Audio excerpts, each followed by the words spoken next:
सभापती साहेबांनाही म्हणतो, मी काय सांगितलं, माझ्या गावच्या सरकारने दिगंबर दादा सुरेजी विष प्राशन करण्याचा प्रयत्न केला त्या माणसांनी. अरे बाबा, आम्ही तुमच्या फुलंबरी गावात आलो, कशाला आलो?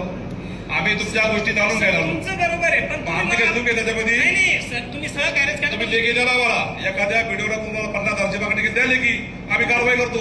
सर अपेक्षित असं चारदा तुम्ही तुम्ही बोलताना वैयक्तिक बोला किंवा सार्वजनिक बोला, पण व्यवस्थित बोला ना सर. सार्वजनिकच बोलतो बोला ना. आम्हाला काही तुम्ही असे धावत बोलायला लागले. नाही सर, नाही सर, तुम्ही आम्ही एकत्र सारखे तुम्ही उच्चस्त पदाधिकारी अरे असं काही म्हणणं नाही. ऐका शिपाई सांगता मला काही अडचण ऐका मला मुद्दा मांडा व्यवस्थित, त्याच्यात मुद्दा निघून काही पर्याय निघतो ते बघू आपण. सर पर्याय आहे, माझ्या प्रश्नाचं उत्तर तुमच्याकडनं येणं अपेक्षित होतं. माझं एवढंच म्हणणं देतोय ना आम्ही उत्तर, पण अजून अजून काही विषय बदलला का?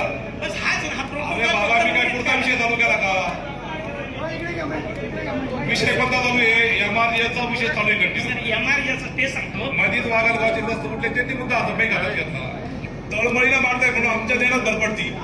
याच्यापेक्षा काय बोला आम्ही आता? काय आता माझ्या गावामध्ये माझ्या गावामध्ये विहीर चालू आहे, गायगोठा चालू आहे आणि फळबाग लागवड चालू आहे. विहिरीला 5 लाख रुपये अनुदान आहे, पण विहीर मंजुरीसाठी 20-30,000 रुपये घेत आहे.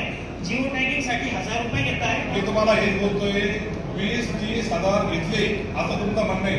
द्यायला काम तुला मला पण त्या साहेबांना घेत नाही. देतो सर, माझ्या बोलण्यात तुमचं लक्ष आलं का? नक्कीच देतो सर. तुम्ही आरोप करताय ना, हा लेखी द्या. त्याला पुरावा द्या दोन लोकांना. सर मी व्हिडिओ देतो, मी लेखी पण. आज पुढचा प्रश्न केला.